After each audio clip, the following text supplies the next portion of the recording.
buenas tardes a todos y bienvenidos a esta su casa. Hoy abrimos esta sesión académica solemne y pública para dar la toma de posesión como académico numerario al ilustrísimo señor don Andrés Moreno Mengíbar. Como es norma en el protocolo de estos actos, dos académicos, en este caso serán don Juan Ruesga y don Pedro Núñez, traerán ante el estrado al académico electo. Cuando ustedes quieran, por favor.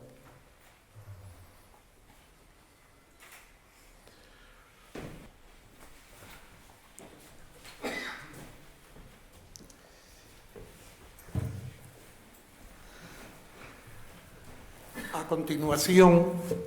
el secretario general de la Academia, el ilustrísimo señor don Fernando Fernández, procederá a la lectura del extracto del acta de elección del nuevo académico. Tiene usted la palabra, don Fernando. Según consta en el libro de actas correspondiente, en el pleno electoral celebrado el día 26 de enero del año 2021, resultó elegido académico numerario de esta Real Academia de Bellas Artes el ilustrísimo señor don Andrés Moreno Mengíbar, como reconocimiento a sus investigaciones sobre la historia de la ópera en Sevilla, de todo lo cual, como secretario general, doy fe. Sevilla, 14 de diciembre de 2021. Muchas gracias. A continuación, don Andrés Moreno Mengíbar procederá a la lectura de su discurso de ingreso titulado Reivindicación del rey Pedro I desde la ópera. Tiene usted la palabra. Muchas gracias, señor presidente. Excelentísimo señor presidente, excelentísimas señoras y excelentísimos señores académicos, querida familia, señoras y señores. Antes de dar inicio a mi discurso, estimo que es de rigor el expresar mi sincero agradecimiento a los excelentísimos académicos integrantes de la sección de Artes Escénicas que propusieron mi candidatura para tan alto honor, a todos los excelentísimos y excelentísimas académicos y académicas por mi elección y al excelentísimo señor académico don Juan Ruesga por su discurso de contestación. Sevilla se precia con justicia de ser una de las ciudades con mayor riqueza patrimonial de la humanidad. Su pasado, sus manifestaciones artísticas, su entramado urbano conforman un canon cultural bien asumida por la propia ciudadanía y por sus instituciones políticas y culturales. Pero desde hace ya varias décadas, algunas personas, de las que citaría los excelentísimos señores académicos de buenas letras, don Jacobo Cortines y don Ramón María Serrera, además de humildemente quien en estos momentos les habla, venimos reivindicando la imperiosa necesidad de que Sevilla asuma como parte de ese canon oficial de la identidad patrimonial su relación con la ópera.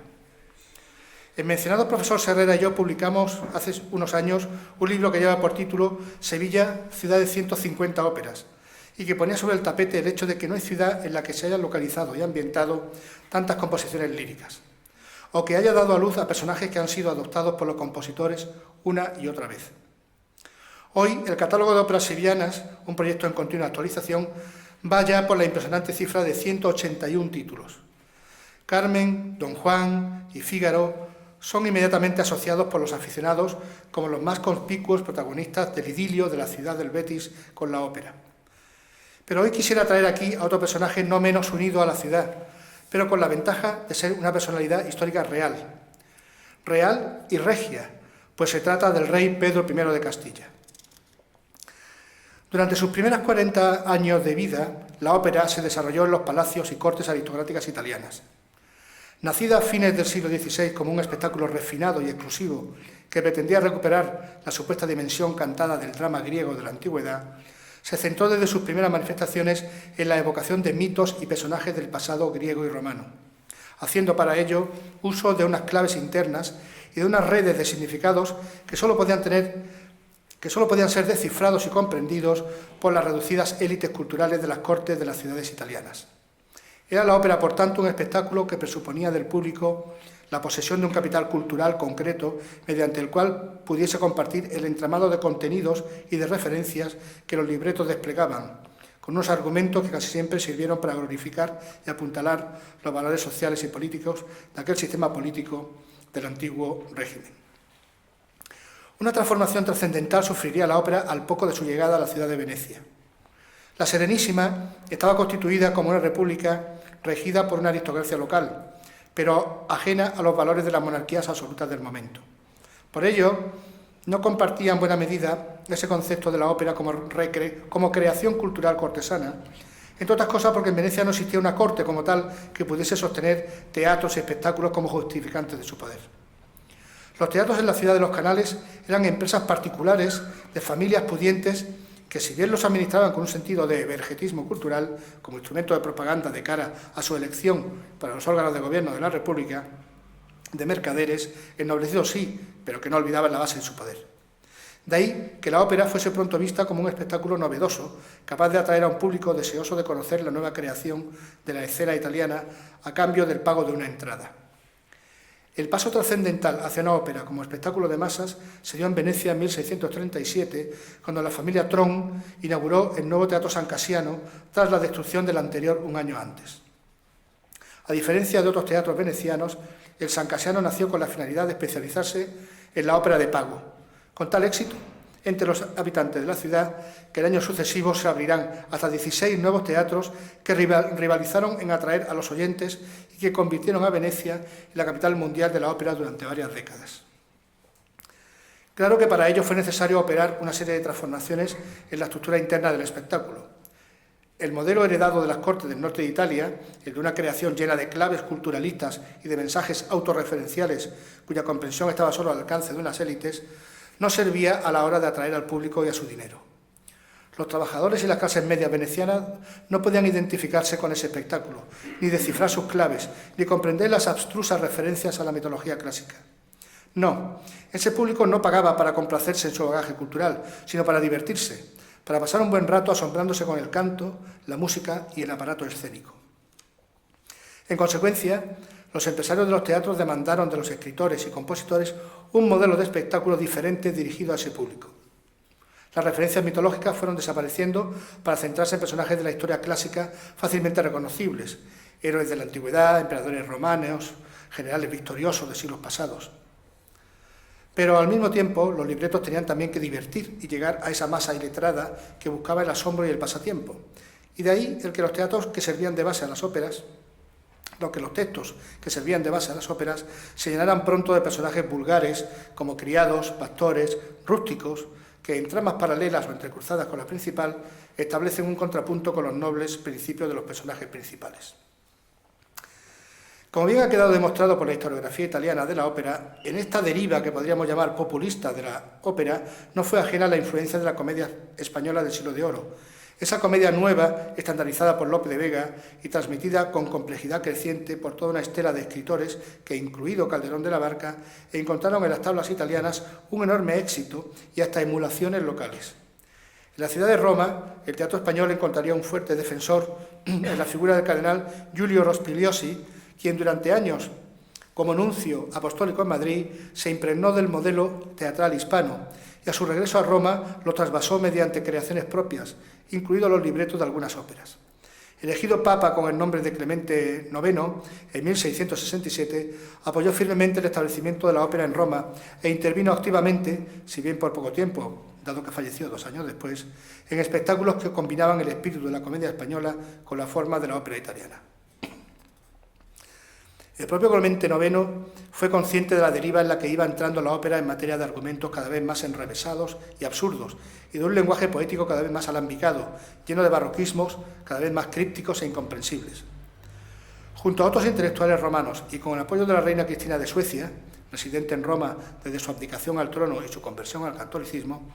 inició una campaña para devolverle al drama y a la poesía un lenguaje más natural, más puro, devolviéndole, por ejemplo, a los textos teatrales la unidad de acción, de tiempo y de lugar que el drama barroco había pervertido. Esta reacción clasicista y depuradora del lenguaje poético y teatral se materializó en 1690 con la creación en Roma de la Academia de la Arcadia,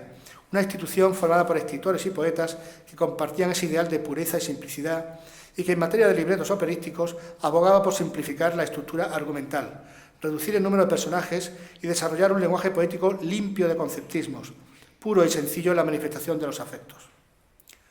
Un nuevo tipo de modelo de libreto operístico que estableció el que sería el paradigma libretístico durante más de un siglo sobre la base de la distinción entre los recitativos, en los que la acción avanza, y áreas individuales en los que los personajes reflexionan y nos manifiestan sus pensamientos y sentimientos. Este empeño de la Arcadia prendió rápidamente en Italia, con académicos correspondientes en múltiples ciudades,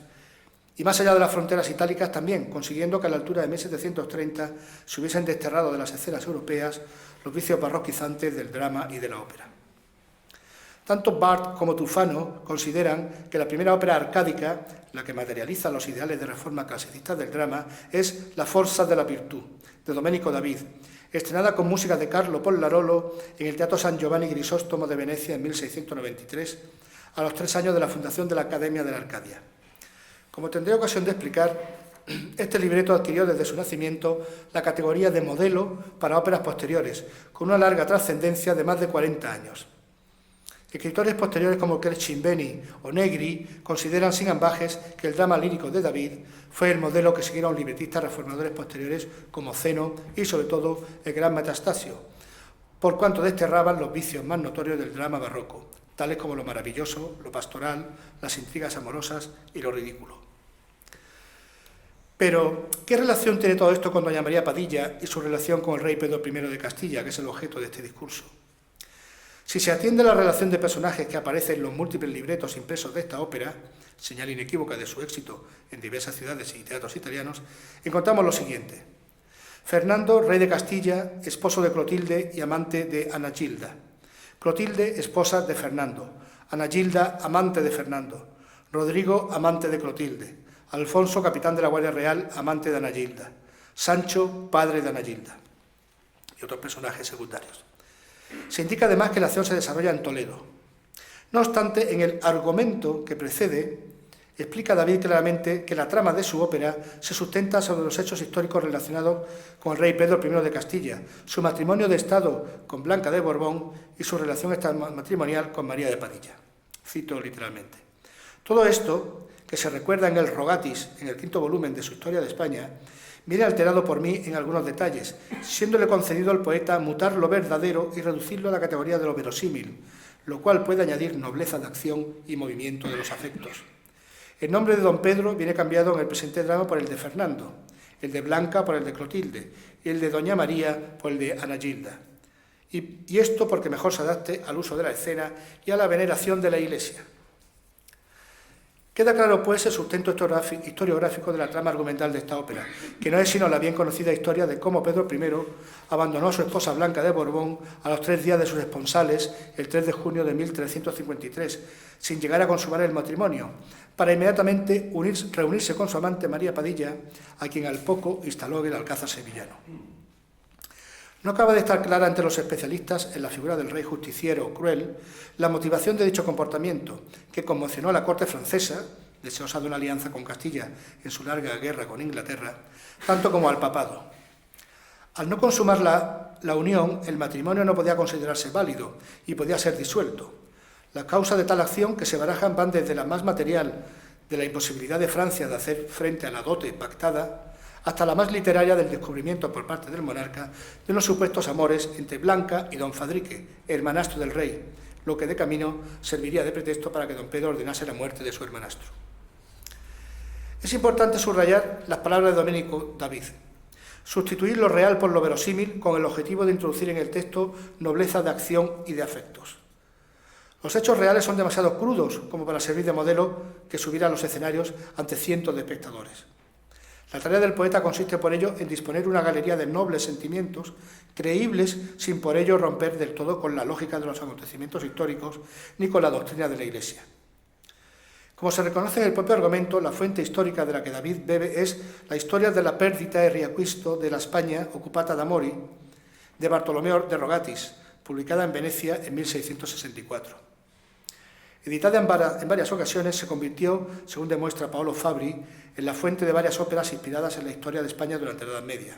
fértil fuente para la imaginación de libretistas a la caza de argumentos nuevos y atractivos. Rogatis sigue en su narración de los hechos del rey don Pedro la imagen oficial establecida en su momento por el canciller Pedro López de Ayala y sus glosadores. Escrita su crónica una vez muerto el rey don Pedro en Montiel y establecida en el trono la estirpe bastarda de los Trastámara en la figura de Enrique II, López de Ayala reviste a Pedro I con los más negros y vituperables vicios, coléricas pasiones y lascivas inclinaciones. David toma el sustento histórico aportado por Rogatis para establecer en su libreto, en conformidad con los principios clasicistas sostenidos en la Academia de la Arcadia, una alegoría moral sobre las pasiones y virtudes humanas. Ya había dicho en el argumento que al poeta le es concedido cambiar lo real por lo verosímil, esto es, alterar algunos detalles de la realidad histórica, demasiado cruda en el caso del personaje de Pedro I, para, sin alejarse en exceso de lo que hubiera sido posible, acabar diseñando un retablo de virtudes idealizadas, reviviendo del cinismo y del escepticismo de muchos de los libretos de las óperas del siglo XVII, y a los textos de Giovanni Francesco Busenelli para Monteverdi y Cavalli me remito, como materialización de esa crisis barroca de valores que Paul Hassard bautizó hace años como la crisis de la conciencia europea. El libreto de David, frente a la exaltación de las bajas pasiones, de la ambición, el engaño y la violencia, se plantea exaltar el triunfo de la virtud encarnado en el personaje de Clotilde, que no es sino el trasunto literario de Blanca de Borbón, mientras que los demás personajes encarnan el embés de la virtud, la tiranía de las pasiones.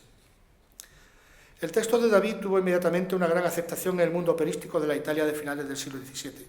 y de principios del siglo XVIII. Al año siguiente de su estreno en Venecia encontramos una reposición, esta vez con música de Giacomo Antonio Perti, en Bolonia. En este mismo año de 1694 se documenta su representación también en Livorno. Sucesivas puestas en escena se produjeron hasta en 6 ciudades diferentes hasta el año 1717. Pero el texto fundacional de Domenico David tuvo bastante más recorrido del que puede parecer a la luz de estos datos que acabo de consignar, dada la costumbre entonces admitida en el mundillo de la ópera de realizar pequeñas alteraciones en los libretos, cambiarles el título y venderlos como textos nuevos a un público siempre hambriento de novedades. Lucio Tufano ha analizado con meticulosidad toda la serie de adaptaciones y alteraciones del texto original de La Forza de la Virtud, gracias a lo cual podemos seguirle la pista a la notable aceptación que dicho libreto obtuvo en su momento. En 1699 se documenta la representación en Nápoles de una ópera titulada Creonte, tirano di Tebe. La adaptación fue realizada por una mano anónima y la música no era sino un pasticcio elaborado con fragmentos de otras óperas de compositores diferentes. De todas formas, el adaptador anónimo no ocultó el origen primigenio del libreto y así lo reconoce la dedicatoria a la virreina de Nápoles en la edición impresa del libreto. Un nuevo y sorprendente travestimento de las vicisitudes de la relación de don Pedro con las mujeres se operó en Roma en el año 1712, durante la temporada de carnaval del Teatro Capranica. En una fecha indeterminada subió a aquellas tablas una ópera titulada Ataulfo, rey dei Goti, ovvero La Forza de la Virtud. La música era de Giuseppe Maria Orlandini y el desconocido adaptador tampoco quiso ocultar la fuente de su libreto. Aquí la acción regresa al territorio hispano, pero retrotrayéndose al siglo V después de Cristo, en los tiempos de la relación matrimonial del rey Ataulfo con Gala Placidia, hermana del emperador Honorio. Queda pues de manifiesto que en el contexto de la ópera italiana de las primeras décadas del siglo XVIII estaba consolidada la fama de La Forza de la Virtud como el modelo ideal del nuevo paradigma literario de este nuevo género que es el libreto operístico. Pero aún le quedaba un largo camino por recorrer a este libreto fundacional, si bien bajo diversos nombres, aunque siempre conservando el núcleo argumental del triángulo María Padilla, Pedro I, Blanca de Borbón.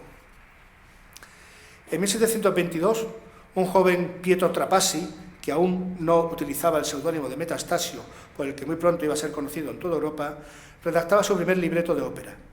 En muy poco tiempo, partiendo de los principios reformadores de la Academia de la Arcadia, Metastasio iba a establecer el modelo por excelencia de poesía dramática nacida para ser cantada, hasta el punto de ser imitado por multitud de poetas y de ser demandado por todas las cortes europeas para enviar sus nuevos libretos para los más prestigiosos compositores del momento. Su primer libreto se tituló Si face re di Numidia y conseguiría durante un par de décadas ser uno de los más frecuentemente submusicalizados. En una carta escrita años después, en 1748, en respuesta a una solicitud de Giovanni Claudio Pasquini para incluir este texto en una edición de su libreto, Metastasio revela el verdadero origen de su Sifache. Años más tarde, en una carta del año 1772,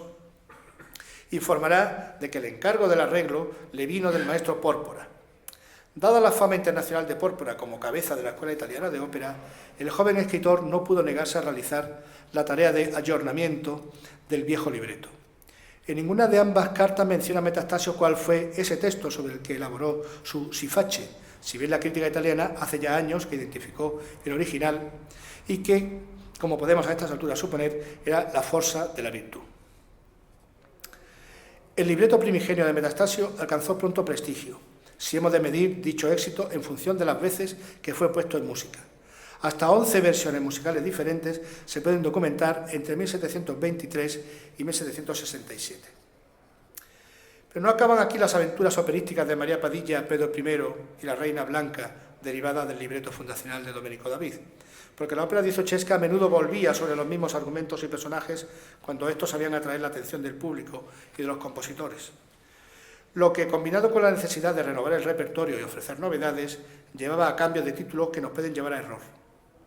En el verano de 1729 se presentó en el Teatro Alcocomero de Florencia la ópera Viriate, con música de Giovanni Nicola Ranieri Redi.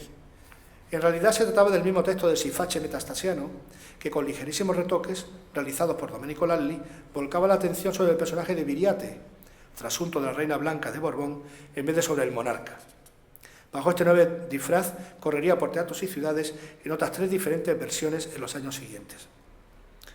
Mencionaremos por último una curiosa versión española del Sifache metastasiano que bajo el título de Amor, Constancia y Mujer, en posible adaptación de José Cañizares, se estrenó en el Teatro de los Caños del Peral de Madrid durante el Carnaval de 1737, con música de Giovanni Battista Mele.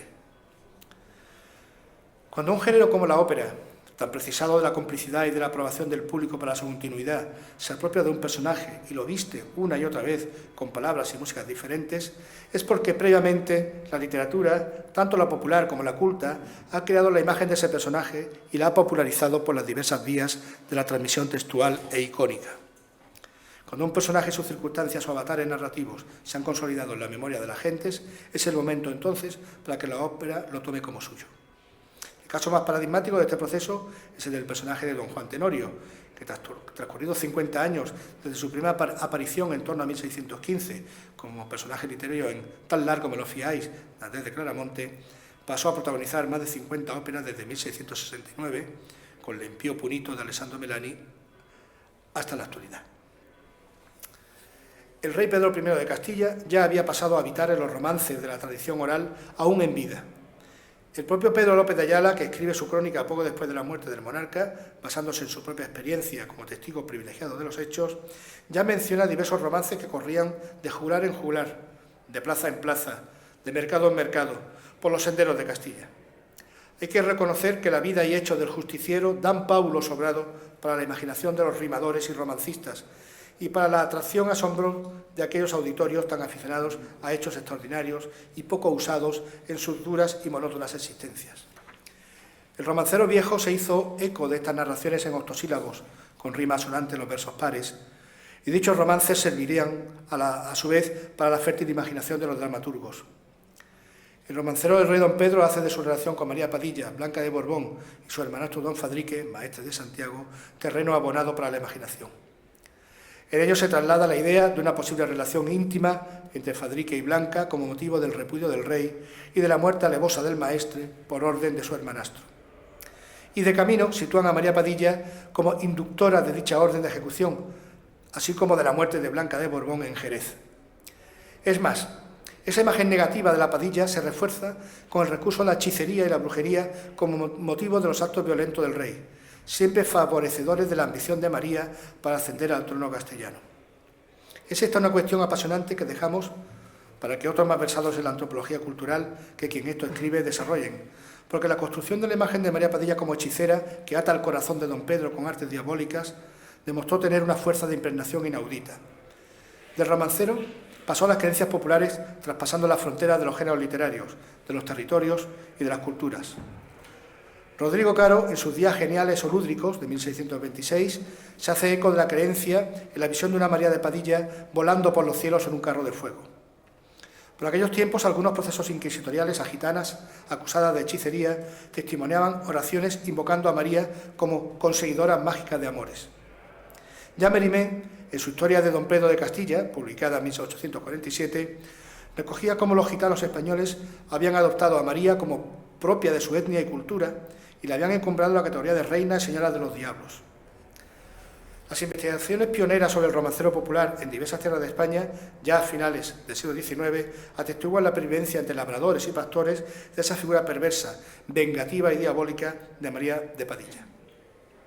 En 1882 publicó Demófilo, en la revista del Folclore Andaluz, una serie de oraciones recogidas de boca de una gitana de Carmona, en la que se invoca a las fuerzas del Averno para conseguir atrapar el corazón y el favor del amado. Al mar hondo entré, y me encontré 3 cabras negras, y fui y las ordeñé y le saqué 3 quesos. Y fui y los encomandé, uno a Satanás, otro para Barrabás y otro para María Padilla, para tener contenta a toda su cuadrilla.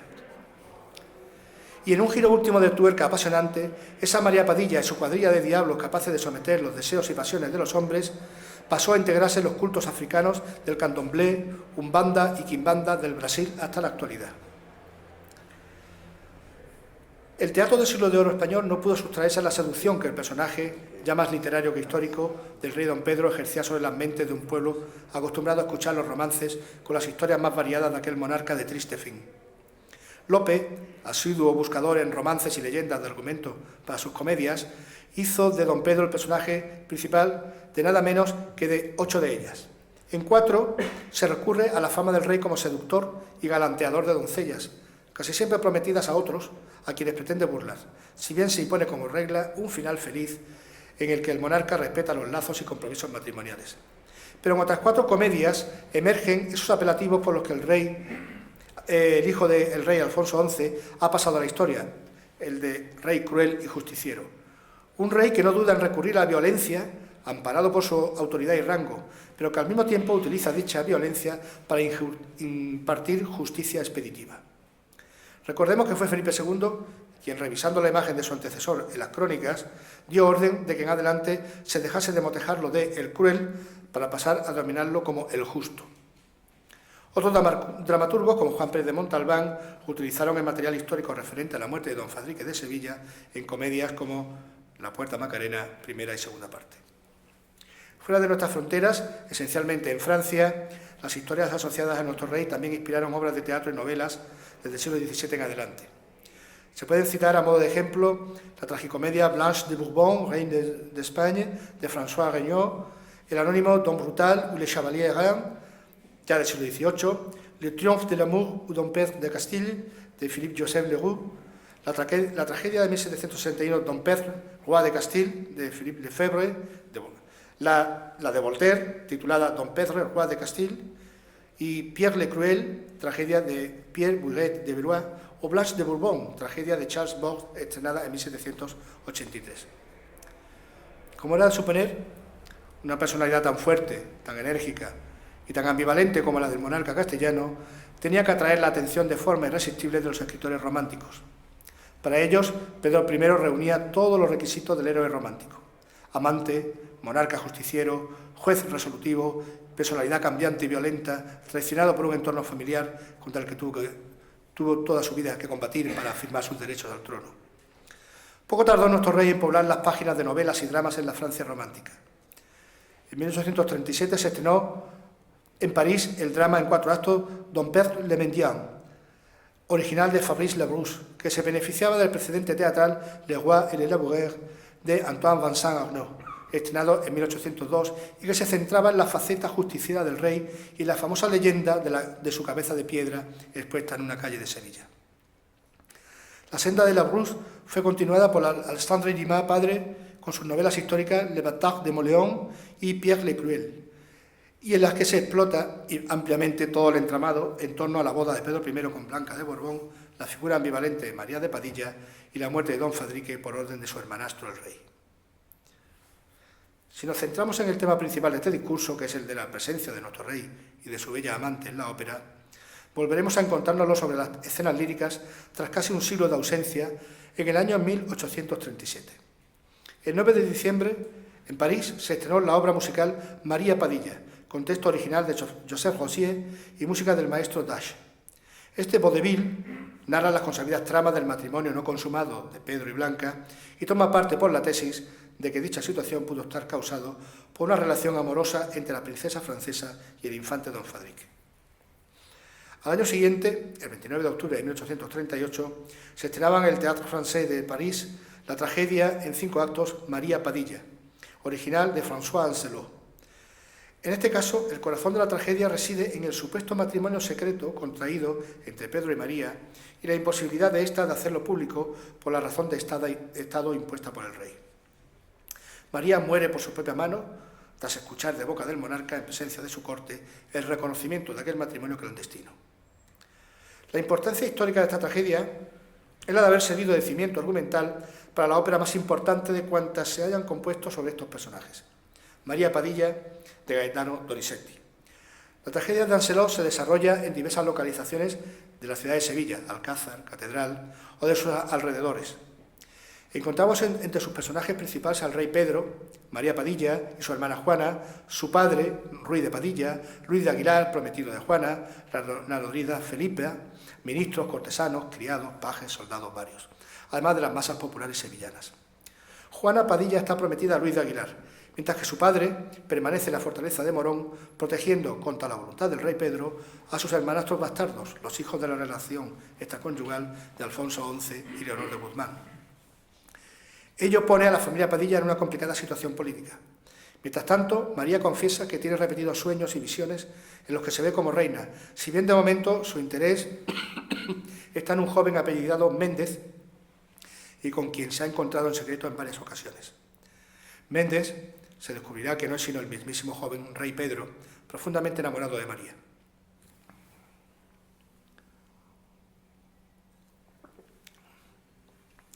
Al conocer la joven Padilla la identidad de su rondador y pensar que la relación no era sino un engaño, rompe en rabia con el rey y amenaza con clavarse una daga antes que convertirse en una mera conquista más. A lo que Pedro le confiesa la pureza y sinceridad de su amor, hasta el punto de que está dispuesto a contraer matrimonio secreto con María, lo cual se lleva a cabo. Pasado un año, y con María aposentada en el Alcázar sevillano, debe soportar el rechazo general de un pueblo y una familia que la toma por la amante del rey, sin que debido a un juramento pueda revelar la existencia de un legítimo lazo matrimonial. María ha procurado en este tiempo utilizar su influjo sobre el colérico monarca para interceder por su propia familia, caída ante gracia por su apoyo en los Trastámara, y para lograr una paz entre los hermanastros. En una audiencia pública, el viejo Ruiz de Padilla, sin identificarse, insulta al rey y le lanza un guante a la cara, a lo que el monarca reacciona ordenando que lo encierren y azoten.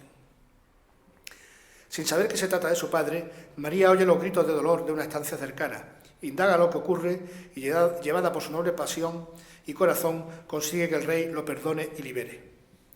Pero cuando Alburquerque, deseoso de romper la influencia de María sobre Pedro para que éste acceda al matrimonio con Blanca de Borbón, le revela a la joven la identidad del viejo azotado, María entra en cólera y se marcha del palacio. En la casa de su hermana, Juana, se reencuentra con su padre, pero éste ha perdido la razón. No solo no la reconoce, sino que la toma por su odiado rey Pedro. Para hacerle entrar en razón, María le muestra un documento secreto por el cual Pedro I reconoce estar casado con ella, pero en su desvarío, el viejo Ruiz toma el documento y lo quema. Entretanto, y tras la huida de María, Pedro ha anunciado su boda con Blanca de Borbón, noticia que induce a María a trasladarse con urgencia a Sevilla para hacer valer sus derechos conyugales. En la escena final, en la catedral hispalense, cuando Pedro va a coronar a Blanca, María se abalanza, le arrebata la corona y se la ciñe a sí misma, expresando ante todos ser la legítima esposa del rey. Pedro lo reconoce, mal que a su pesar, pero amenaza a María por haber roto el juramento de silencio. María, ya satisfecha con haber cumplido su sueño de verse reina de Castilla, se clava un puñal mientras que el rey manifiesta su auténtico amor hacia ella. El padre la reconoce y la perdona. Pedro los maldice a todos y jura venganza. Sobre esta tragedia se fundamenta el libreto que Gaetano Rossi escribió para una nueva ópera de Gaetano Donizetti. Rossi, como buen libretista que era, supo encontrar en la prolija tragedia de Ancelot el auténtico núcleo trágico capaz de ser llevado a la ópera con garantías de éxito. Para empezar, reduce notablemente el número de personajes, de los que conserva el núcleo familiar de los Padilla, el rey Pedro, Ramiro de Alburquerque, Luis de Aguilar, Alfonso Prado, además de los coros que encarnan a cortesanos, criados y pueblo. La identidad oculta del rey bajo el nombre de Méndez se mantiene, así como el matrimonio secreto, el juramento y el documento firmado por el rey que lo avala. La trama política y la implicación del padre de María es prácticamente eliminada, por lo que el desafío e insulto del rey al rey por parte de Ruiz de Padilla viene motivado únicamente por el deshonor sobrevenido a los Padilla por la aparente relación de barraganía que mantienen Pedro y María. La locura de Ruiz, que confunde a María con Pedro y que destruye el documento citado, pasa igualmente de la tragedia a la ópera. Y en cuanto al final, nos encontramos con dos resoluciones diferentes y alternativas. En el lieto fine, Pedro reconoce a María como reina, el padre recobra la razón y se reconcilia con María. En el final alternativo, feliz y trágico al mismo tiempo, Pedro también reconoce su matrimonio previo con María, pero ésta cae exánime de emoción entre el perdón y el llanto de su padre. Desde febrero de 1841, Gaetano Donizetti se encontraba en París a la espera de formalizar nuevos encargos con la ópera que por entonces regía el sevillano Alejandro Aguado, marqués de las Marismas del Guadalquivir. No llegaron a materializarse de momento las relaciones con el principal centro lírico parisino, aunque sí que hubo un acuerdo para una ópera comique en el teatro del mismo nombre y que sería a la postre Rita. En el ínterin le llegó desde Milán una oferta de Bartolomeo Merelli, empresario del Teatro La Scala, para una ópera que debería estrenarse el día de San Esteban, el 26 de diciembre, de ese mismo año.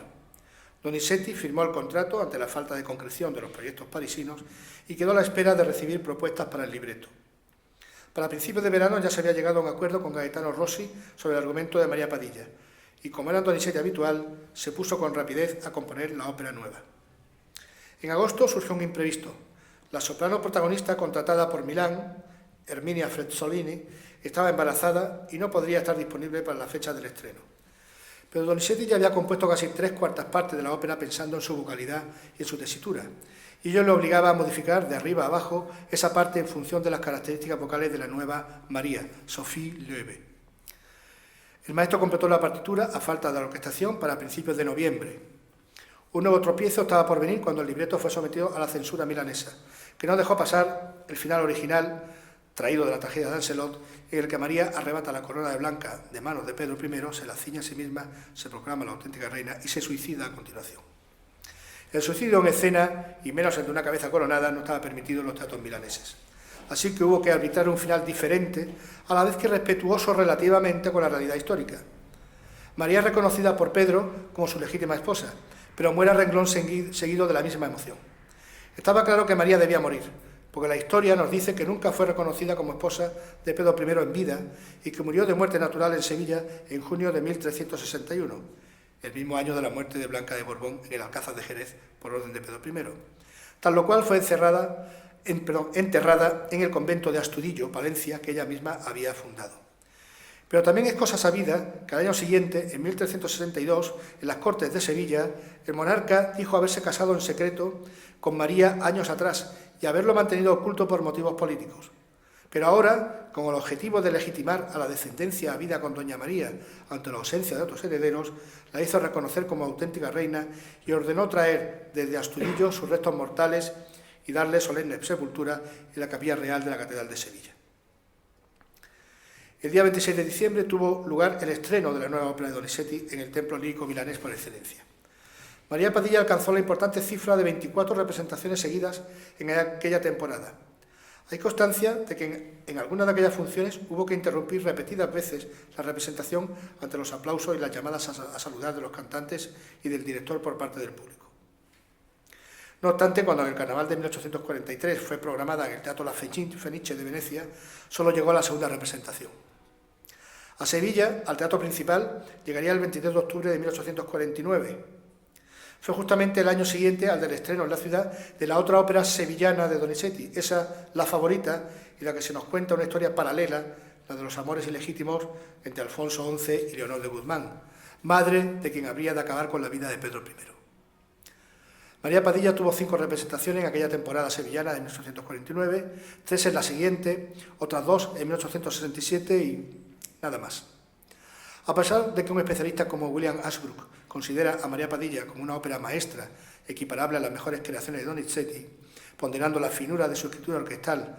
la belleza de sus melodías, la fuerza dramática de sus arias, duetos y números de conjunto, esta ópera está aún esperando a que la ciudad en la que vivieron y amaron sus protagonistas le ofrezca una escena en la que retomar sus trágicos amores. Pero no acaba aquí la presencia de nuestros personajes en el mundillo de la ópera. En la noche del 21 de octubre de 1843, en el Teatro Principal de Sevilla, se ponía en los cartelones el anuncio de una nueva ópera, Pietro il Crudele o Don Fadrique, dramma lírico in tre atti. Se trataba de la tercera ópera compuesta por el maestro de capilla de la catedral, Hilarión Eslava, tras Il Solitario y la tregua di Tolemaide. El compositor, bien conocido por su producción de música religiosa, y especialmente por su serie de misereres repartidos por la geografía andaluza, no pudo ni quiso sustraerse al clima de furor filarmónico, en acertada expresión de Bretón de los Herreros, que imperaba en la España y la Sevilla de los años 40 del siglo XIX. Se ha barajado la hipótesis de que Eslava se adentró en la composición de óperas buscando complementar el congruo salario que recibía de la catedral a raíz de los efectos económicos del proceso desamortizador sobre las finanzas eclesiásticas. Pero tampoco hay que desechar la idea de que el compositor navarro, a pesar de su condición sacerdotal y a pesar de la oposición del propio cabildo hispalense, quisiera medirse la composición de óperas, el género de mayor aceptación social del momento. La verdad es que las críticas de los canónigos y las amenazas de penas canónicas por parte del cardenal Cienfuegos, unidos a los problemas económicos, acabarían empujando a Eslava a solicitar del mitrado un certificado de buena conducta para opositar a la maestría de la Capilla Real de Madrid. Posiblemente el desencadenante de la crisis fuese el estreno en Sevilla de su tercera ópera. Eslava, previendo las reticencias eclesiásticas, había hecho estrenar sus dos anteriores óperas en Cádiz, pero tratándose de una ópera localizada en Sevilla y que pone en escena a Pedro I y a María Padilla, era forzoso estrenarla en Sevilla. Según reza el libreto impreso, el texto está sacado de la Crónica de Sevilla, del Don Fadrique de Fernández y del Capricho de Luis Bertocchi. Efectivamente, Luis Bertocchi, que ya había escrito el libreto de la Tregua de Tolemaide el año anterior, es quien firma el texto italiano. En realidad, de donde Bertocchi saca la inspiración para su libreto es del drama en 5 actos Don Fadrique, original de José María Fernández Espino, estrenado en el Teatro Principal de Sevilla el 6 de diciembre de 1838 y publicado semanas después por la imprenta del Sevillano. Espino había nacido en Alanís el 26 de mayo de 1810 y aunque desde 1835 se había recibido como abogado en la Audiencia de Sevilla, no llegó a ejercer como tal, llevado de sus inclinaciones literarias, que finalmente le valdrían para ganar en 1841 la cátedra de Literatura e Historia de la Universidad Hispalense. Fue miembro de la Real Academia de Buenas Letras y secretario de esta regia corporación que hoy me acoge en los años 1874 y 1875, año este último de su fallecimiento en esta ciudad. La trama bascula sobre la temática ya antigua transmitida por los romances desde los mismos tiempos en que el rey Pedro I vivía, el de la relación amorosa entre Blanca de Borbón y el hermanastro del rey como causa de la ruptura del compromiso matrimonial y del asesinato de ambos por orden del monarca. Eso sí, en los romances se carga sobre María Padilla la responsabilidad última de los asesinatos, aprovechando su influjo maléfico sobre el rey. Pero en esta ópera de Eslava el carácter de la Padilla parece mucho más dulcificado, hasta el punto de intentar repetidas veces establecer la paz en el reino y entre los hermanos enfrentados.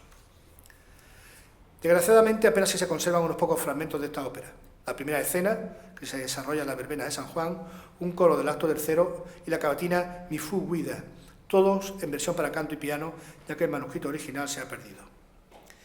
Igual suerte corrió la penúltima de las óperas que recrearon musicalmente a nuestros personajes, Don Piero o Cruel, melodrama trágico-cómico composto pelo señor Luis Bertocchi e posto en música pelo maestro señor Antonio Reparás para representar no Real Teatro de San João de Porto.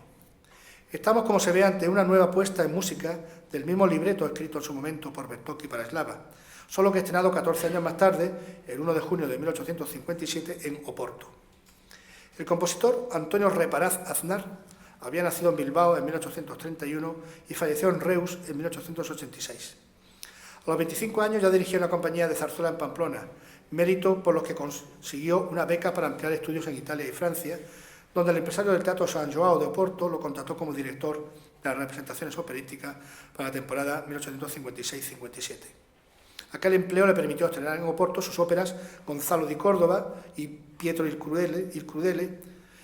y volvería a la ciudad del Douro 2 años más tarde y allí estrenó una nueva ópera de ambientación histórica, Malek Adel. Y una vez más en Oporto, pero en 1874, presentó su última ópera, La Rinnegata. Fue también autor de numerosas zarzuelas. No se conserva la partitura de Pietro il Crudele, aunque a juzgar por lo expresado por la prensa de Oporto fue un éxito y fue alabada por la crítica local. Y llegamos al final de nuestro repaso por las andanzas operísticas del rey don Pedro en el auditorio de la Merced de la localidad de Almazán, en la provincia de Soria. Allí, el 22 de agosto del 2009, se estrenó la ópera Pedro el Cruel, con texto y música de Igor Escudero. La ópera narra los acontecimientos que tuvieron lugar en la propia villa de Almazán, donde el rey Pedro I mantuvo amores con Isabel de Sandoval, con quien hubo 2 hijos, Sancho y Diego, que habrían de sufrir triste sino a manos de Enrique II tras la muerte del rey don Pedro. Sevilla, que tanto se honra de las múltiples leyendas que hacen del justiciero y cruel monarca un sevillano de adopción, que le debe el núcleo más esplendoroso de sus reales alcázares y ese aleccionador lema de adutrunque que campea sobre la Puerta del León, bien debería asumirlo también como parte de su patrimonio inmaterial, como un intangible de alto valor cultural. Si ya está plenamente asumida la vinculación sevillana con la ópera por medio de personajes como Don Juan, con 60 óperas, o Fígaro, con 45, las 30 que hacen del ambivalente rey Pedro su personaje principal, bien son merecedoras de subir a ese altar en el que los sevillanos tan dados somos a situar a nuestros referentes icónicos, inamovibles y consagrados como parte de nuestra identidad imaginaria. Así como se han diseñado rutas turísticas recorriendo los lugares, siempre inventados, como creados por la imaginación literaria que son, de las andanzas del Tenorio y del Barbero de Sevilla, una ruta similar sobre el justiciero sería mucho más pertinente por cuanto se basaría en hechos y lugares reales, constatables y reconocibles.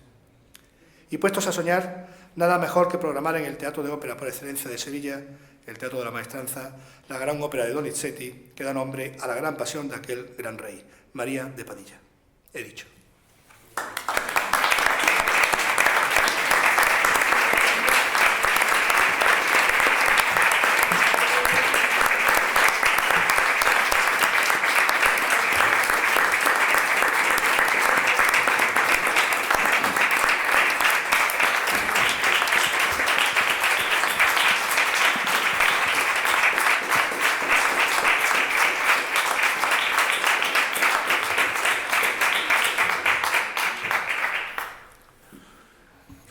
Tras felicitar a don Andrés Moreno Mengíbar por su interesantísimo discurso de recepción, le rogamos que se acerque al estrado. En nombre de Su Majestad, don Felipe VI, como alto patrono de las Reales Academias de España por mandato constitucional, le imponemos esta medalla como académico numerario de la Real Academia de Bellas Artes de Santa Isabel de Hungría y le hacemos entrega de este diploma acreditativo de tal honor. Muchas felicitaciones y largos años en esta corporación.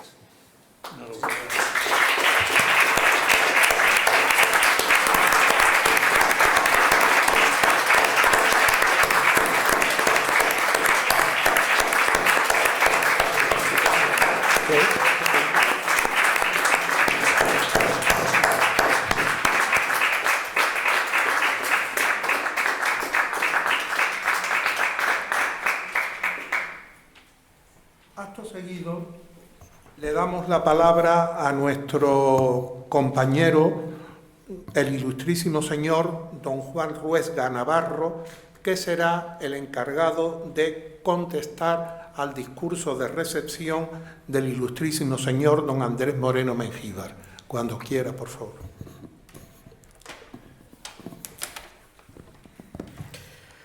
Excelentísimo presidente de esta Real Academia de Santa Isabel de Hungría, excelentísimos e ilustrísimos académicos, señoras y señores. Es un honor y una alegría dar la bienvenida al nuevo académico, don Andrés Moreno Mengíbar, como miembro de la sección de Artes Escénicas y Visuales de esta academia. Las actividades de la Real Academia de Bellas Artes de Santa Isabel de Hungría relacionadas con las artes escénicas y visuales han ganado presencia en estos últimos tiempos por voluntad expresa de esta institución y como reconocimiento a la importancia que la danza, el teatro, la ópera y el cine han tenido y tienen en Sevilla. Destacaría la magnífica conferencia que nos ofreció el mes de octubre pasado como inicio del curso académico la bailarina, historiadora y académica de la de Artes Escénicas de España, doña Laura Hormigón, sobre el tema Mariú Petipa y Sevilla, donde analizó en detalle los resultados de su investigación sobre los vínculos del trascendente coreógrafo con España, Andalucía y Sevilla y la influencia de las danzas españolas en los ballets concebidos por Petipa. En este curso también está programada una conferencia de la revisión contemporánea del Teatro de los Hermanos Álvarez Quintero en el 150 aniversario de su nacimiento, que será dictada por la máxima autoridad en el tema, el profesor y académico don Mariano de Paco de Moya. Y estamos seguros que la presencia en esta academia del señor Moreno Mengíbar contribuirá a ampliar esa dedicación por sus investigaciones y amplios conocimientos sobre Sevilla, ciudad de la ópera, como acabamos de comprobar en su destacado discurso de ingreso. El nuevo académico es licenciado en Geografía e Historia por la Universidad de Sevilla, donde leyó su tesis de licenciatura La sociedad sevillana ante la música escénica en el siglo XVIII,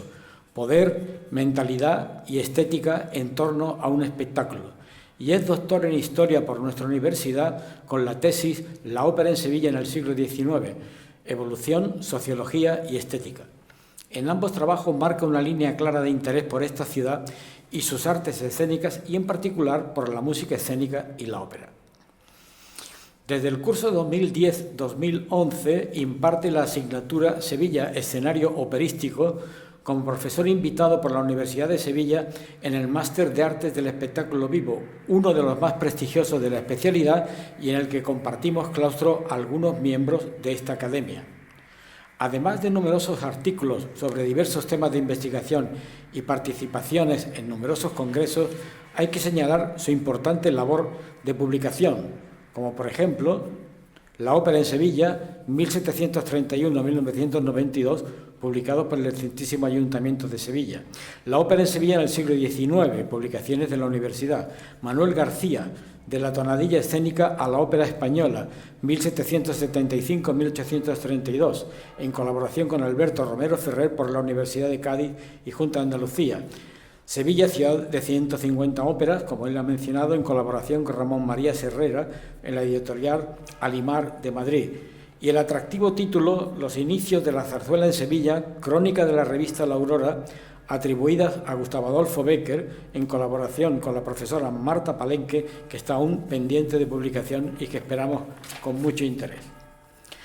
No voy a extenderme más en repasar su trayectoria profesional, pero lo mencionado aquí deja constancia del absoluto merecimiento para que ocupe un sillón en la sección de Artes Escénicas y Audiovisuales en esta academia. Para su discurso de ingreso, el nuevo académico ha elegido un tema tan relacionado con las artes escénicas como con la ciudad en la que vivimos, que es el ámbito natural de nuestra academia. Reivindicación del rey Pedro I desde la ópera, en el que nos ha mostrado la historia de Sevilla como material artístico en las artes escénicas y para la ópera en particular, más allá de los grandes mitos y temas que identifican a nuestra ciudad en los escenarios como Fígaro, Carmen o Don Juan. Hoy, junto a estos personajes de la ficción literaria y dramática, Andrés ha puesto los focos en un personaje de la historia de España y de nuestra ciudad, el rey Pedro I, tan auténtico que ha pasado a formar parte de nuestras leyendas locales, como la de las calles Candilejo y Cabeza del Rey Don Pedro, junto a figuras singulares como doña María de Padilla, el infante Don Fadrique y doña Blanca. La Sevilla del siglo XIV, el escenario de nuestros personajes, era una ciudad gótica y mudéjar, de calles estrechas y nuevos conventos y monasterios, una época convulsa en lo político, con las clásicas disputas entre monarcas y nobles, una ciudad que buscaba su lugar en los nuevos reinos en un tiempo de epidemias y hambrunas que culmina con el malestar de la población empobrecida asaltando la judería. Como nos ha dicho Andrés en su discurso, cuando un género como la ópera, tan precisado de la complicidad y la aprobación del público para su continuidad, se apropia de un personaje y lo viste una y otra vez con palabras y músicas diferentes, es porque previamente la literatura, tanto la popular como la culta, ha creado la imagen del personaje. Nos enseñan los grandes dramaturgos que las piezas escénicas se construyen alrededor de un conflicto. Y en la historia de don Pedro, doña María, doña Blanca y don Fadrique hay muchos conflictos que han dado lugar, como se ha mostrado, a múltiples recreaciones de la historia convertida en literatura y de la ficción convertida en historia. En su discurso nos ha explicado con datos precisos y abundantes la expansión y triunfo del melodrama partiendo de Italia por toda Europa y finalmente por todo el mundo, expansión vinculada a la construcción de un determinado tipo de edificio, el teatro a la italiana, cuyas características arquitectónicas y técnicas lo hicieron posible. Nos ha explicado cómo, por ejemplo, el estreno de la ópera María de Padilla de Gaetano Donizetti tuvo lugar el 23 de octubre del año 1849 en el Teatro Principal de Sevilla, una ciudad que acababa de inaugurar el Teatro San Fernando y que buscaba en el derribo de murallas y la llegada del ferrocarril una nueva imagen de ciudad burguesa. Creo que incorporar a Andrés Moreno Mengíbar como académico es una manera de reconocer su trabajo riguroso y sistemático en las artes escénicas en general y en particular en Sevilla, porque estudiar y conocer el pasado es obligado para poder trabajar en el futuro. Muchas gracias, Andrés, por este magnífico discurso en el que nos has hecho ver los vínculos entre la historia de Sevilla y el espectáculo lírico y lo acertado de reivindicar que nuestra ciudad asuma como parte de su mejor imagen la relación con la ópera. Bienvenido a nuestra academia, donde esperamos de ti grandes contribuciones. Tu discurso de hoy es un magnífico ejemplo de ello. Muchas gracias.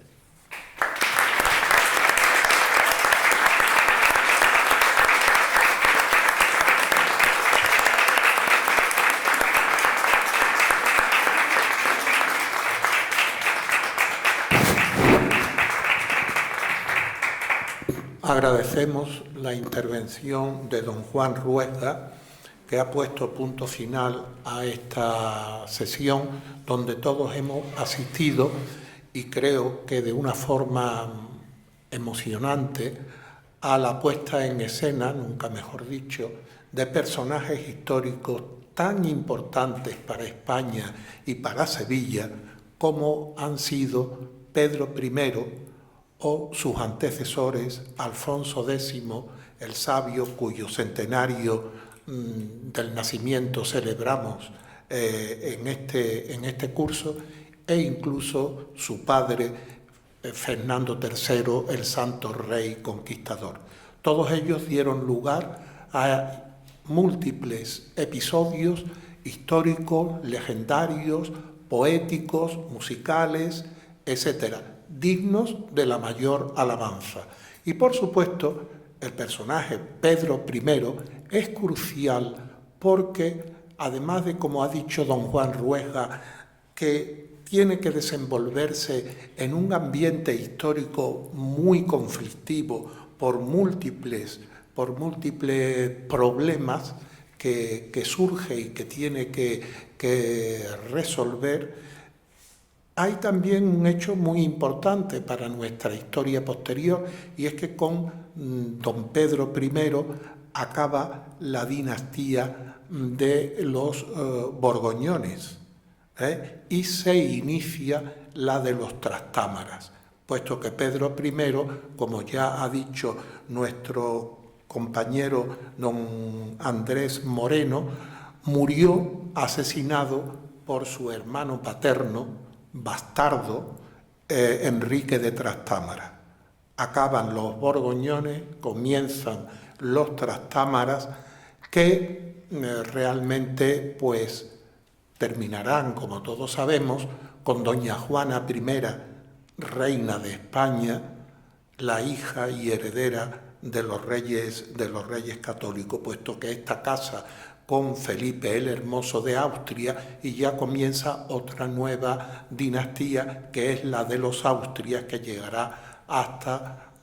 principios del siglo XVIII, donde de nuevo volvemos a cambiar con la de los Borbones, que es la que felizmente reina en España. Lo importante es dejar claro que quizás los Trastámara inyectaron una nueva vitalidad a la corona de España, y aunque fueron bastardos, dieron figuras importantísimas de talla internacional, como fueron los reyes católicos Fernando e Isabel, ya que incluso se dice que don Fernando podía muy bien encarnar la figura de Maquiavelo, como ese político extraordinario de la Europa que todos conocemos. Pues ya digo, con este discurso excepcional, con este discurso brillante, bien construido, pues nos tenemos que alegrar de que un nuevo compañero venga a hacer su aportación personal a la sesión de música, y es una esperanza para que esta afición y esta vocación que siempre Sevilla ha tenido a la música siga viva y tenga un futuro prometedor. Nada más, muchas gracias a todos, especialmente al público que nos acompaña, porque afortunadamente, gracias a ello, pues le hemos dado ese toque humano y ese respaldo cálido que deben tener todos estos actos académicos. Muchas gracias a todos. Se levanta la sesión.